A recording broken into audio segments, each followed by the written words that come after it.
Tonight on KGW News. Oh my God! Chaos as explosions rock a Vancouver neighborhood and flames swallow up someone's garage. Plus, missing for over a decade, what Kyron Horman might look like today and why investigators are making another appeal.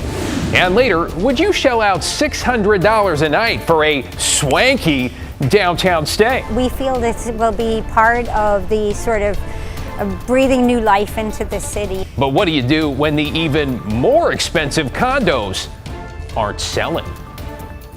And we begin this Friday with another bill on hold amidst the Republican walkout in Salem. Thanks for joining us. I'm David Molko. This one, parents say, would renew a lifeline. Let's allow them to care for their severely disabled children. Alma McCarty shows us why they're in crisis and now hoping for change. Across the state of Oregon, many families struggled during the pandemic. You never look at COVID like it's a blessing, but it was a blessing for parents like us. But for those whose children have serious disabilities and medical needs, the global standstill and public health emergency provided a silver lining. An option for parents to be paid through Medicaid to be their children's caregivers. If there was anything to come out of COVID, it was a nationwide mandate that said to the states, hey, you have the opportunity now. Parents like Lynn Godfrey welcomed the opportunity. Her daughter Miley has a genetic disorder called Angelman syndrome. It really, really does make a difference. I mean, quality of life for our children. They're happier, they're less sick. Hi, Lucas. Maria and Aaron Jolly also took part. We are glad that we have him. For their son, 6-year-old Lucas, who has a seizure disorder. There's no cure, and it's going to get worse as he gets older. It started when he was about 3 months old, and since then he's been having so many seizures that he hasn't been able to live a normal life. When a child like this, you can't work outside easily, and this type of job where you can be a caregiver for your disabled child gives stability to families like mine. What are you doing? Andra Brown Lopez cares for her 3-year-old son, Ezra. Being his mom is the best thing that's ever happened to me. Born with Cornelia de Lange syndrome. There's just a lot that goes into taking care of him, and me and his dad are always worried, like, when our luck is gonna run out with him. But this paid program was temporary. And when the public health emergency ended, so too did the program. Now anxiety and fear grips families like these, unsure of what happens next. We have a massive shortage in the state for qualified care. And every one of these children require a lot of care. It's not that I don't want to work, it's that I literally can't. At the end of the day, he's the most important thing a job can replace employees, and they do often. I can't replace my son. Not only is there no caregiver to hire, but we're also going to have to take time away from work to be able to be here to care for our son's needs. It's just really challenging. On the state level, a bill to create a permanent program, Senate Bill 91, is still in consideration. Although, like many bills, it's held up by the Republican walkout. If passed, it wouldn't go into effect until mid-2024. State Senator Sarah Gelser-Bluen, whose committee introduced SB 91, is working to get gap funding to allow certain families to get this financial help between now and when a change goes into effect. David? And Alma, we appreciate you staying across this story. Thank you for the follow-up here. Oh my God!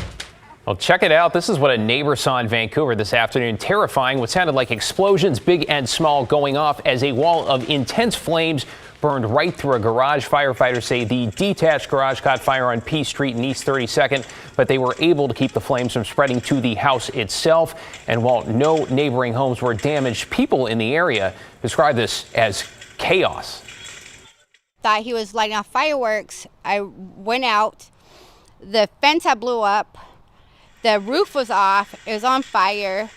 It was just, it was crazy. It was crazy. It looked like out of a movie scene, honestly. It was just flames. You can feel the heat rushing, just debris flying out through the air. It not a fun time. Yeah, I'll say investigators have not confirmed if fireworks or something else blew up, though we know both Vancouver Police and the ATF, that's the Bureau of Alcohol, Tobacco, Firearms, and Explosives, are looking into this. Officials say one man was hurt and was taken to the hospital with serious injuries. Meanwhile, in Clackamas County, crews have made significant progress in the battle to put out an early season wildfire. Tonight, the Department of Forestry says the blaze near Beaver Creek is 90% contained. Teams will be swapped out on Saturday to finish up the job there. Mike Benner got a glimpse of the work on the front lines. What you're looking at here is a more than 30-acre wildfire burning in rural Clackamas County, near the corner of Upper Highland and Lower Highland Roads in Beaver Creek, to be exact. The fire started Thursday, and since then, it's moved into a little bit of timber and small trees. We can tell you that both firefighters and crews from a correctional facility spent a lot of Friday putting a fire line around the flames. While so far successful, fire crews are worried about the months ahead. May was hot and dry, but in all likelihood, conditions will worsen as summer sets in. Without rain and all that, as it dries out, the grasses will start to dry, the brush, everything. And as that dries, that just becomes like kindling for a fire. And grass especially can spark very easily and can move very fast. Jessica Pracky of the Oregon Department of Forestry says fire crews are fully prepared for whatever summer brings, including the pre-summer wildland fire burning in Beaver Creek. Great to see that progress there. Mike Benner reporting. Fire officials say the cause remains under investigation. Let's get you caught up on tonight's other headlines now. Police in McMinnville have arrested a woman they say set a fire that ended up damaging a local pizzeria. 38-year-old Megan Ray is now facing 4 charges, including reckless burning. Fire sparked in the middle of the night last week at 3rd Street Pizza. That's also home to a movie theater. Fire crews put it out in about half an hour, and they kept it from spreading to other businesses. A medical examiner has identified the man killed in a shooting near Providence Hospital last week. On May 24th, 36-year-old Jesse Marks Sr. was found dead near Northeast Gleason and 55th. So far, police have not made any arrests. His death is the 36th homicide this year in the Rose City. This weekend marks 13 years since Kyron Horman went missing. The second grader was last seen at Skyline School in Northwest Portland. We're going to show you an age progression image of what Kyron might have looked like now as a 20-year-old. No one has ever been charged in the case, although investigators at one point focused on his stepmother, Terry Horman. She dropped Kyron off at school the day he disappeared. There is a $50,000 reward for information leading to a resolution. And in international headlines, at least 280 people are dead and 900 more injured after a train derailment in India. Authorities say one train came off the tracks and appears it was hit by another train. This is about 100 miles southwest of Kolkata. More than 1,000 people are now working to rescue survivors. It is already India's worst rail disaster this century. Tonight, President Biden addressed the nation from the Oval Office over the bipartisan debt ceiling agreement, saying the deal was a compromise that averted an economic crisis. I know bipartisanship is hard and unity is hard, but we can never stop trying. Because in moments like this one, the ones we just faced, where the American economy and the world economy is at risk of collapsing, there's no other way. No matter how tough our politics gets, we need to see each other not as adversaries, but as fellow Americans. Well, this deal includes more than $1 trillion in budget cuts and suspends the debt ceiling for 2 years. The president plans to sign the deal tomorrow. And that compromise, along with a hot jobs report, sent Wall Street surging, the Dow jumping 700 points, more than 2% in its best day since January. The S&P 500 up about 1.5%. According to Labor Department data, the U.S. added 339,000 jobs in May, blowing past Wall Street estimates. For the first time in nearly 7 years, Multnomah County plans to open its waiting list for Section 8 housing vouchers. That is rental assistance for people facing steep housing costs. The voucher program opens Monday morning at 9 and will close next Friday night a minute before midnight. Now, this is for people and families with low incomes, defined as 50% or less of the area median income for your household size.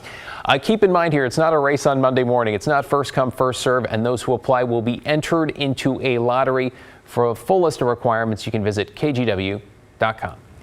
All right, if you look out over downtown Portland tonight, you can see a prominent new tower in the skyline. It is, yes, the Ritz-Carlton, and the mixed-use development is set for its grand opening in just a few months. Crews broke ground on the 35-story building on Southwest Washington way back during the early part of the pandemic. It includes both a hotel and condos, officially called the Ritz-Carlton Residences, though as of right now, only 30 of the 132 condos in the building are spoken for. Managers, though, they say they have high hopes for the hotel. It's going to be the city's only 5-star, with rooms running from $575, that's the starting rate, to nearly $2,000 a night. Office space, meeting rooms, a food hall called Flock, and retail stores are going to fill out the rest. So we're really positioning it to our Ritz-Carlton customer as a destination they need to come and experience. But we're also seeing a lot of interest from Portlanders and those that live in Oregon and the outside areas as well that want to come and have a staycation experience the hotel. The hotel is booking rooms for the fall. If you're looking for a job, by the way, they are hiring.